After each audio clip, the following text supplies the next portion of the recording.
चौथी या पांचवी कक्षा में स्वर्गीय प्रेमचंद की लिखी पंच परमेश्वर नामक एक ज्ञानवर्धक और मनोरंजक कहानी पढ़ी थी। पंचायत क्या होती है, वह आपसी झगड़ों या मामलों का निपटारा कैसे किया करती है। इस कहानी को पढ़ने के बाद मुझे यह सब पहली बार पता चल सका था। पंचायतों का महत्व भी तब मैं पहली बार ही जान सका था। इस कहानी को पढ़कर लगता है कि सन 1915 के आसपास जब यह कहानी लिखी गई थी, तब इस देश में पंचायती राज चाहे न रहा हो, पर देहातों में पंचायतें अवश्य मौजूद रही होंगी।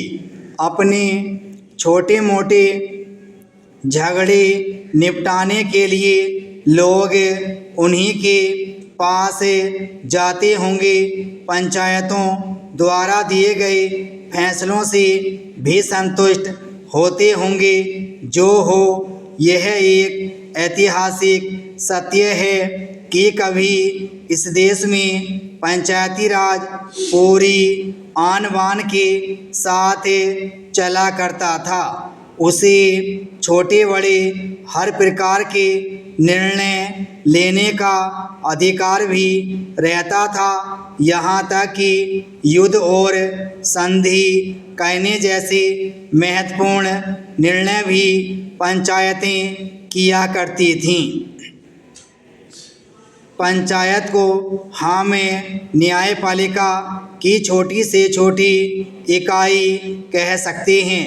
इसमें अपने कार्यक्षेत्र के अनुसार ग्राम क्षेत्र के चुने हुए लोग पंच के रूप में रहा करते हैं। पंच का अर्थ पांच होता है, जिसका तात्पर्य है 5 जनों का संघ। उनका मेल पंचायत कहलाता है। उसके द्वारा चलाई गई व्यवस्था और प्रणाली को पंचायती राज कहा जाता है।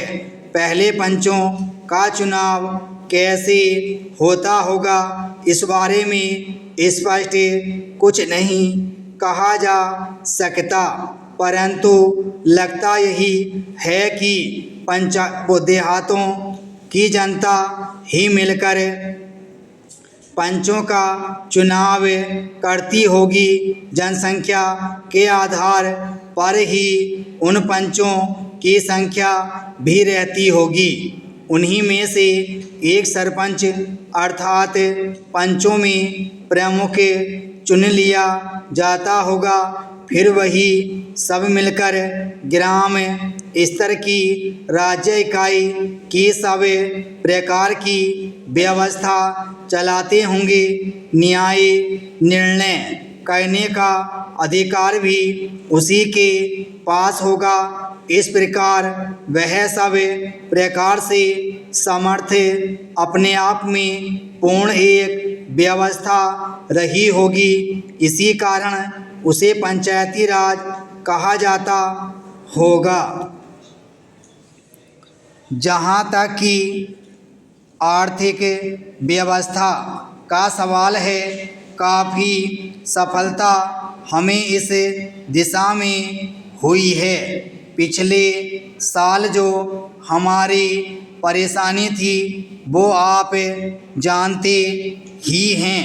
यहाँ तक कि हमें सोना भी गिरवी रखना पड़ता था। 1000 करोड़ से ज़्यादा हमारे पास विदेशी मुद्रा नहीं थी। शायद एक सप्ताह के अंदर हम बाकीदार बन जाते और हमारी साख एकदम राख में मिल जाती।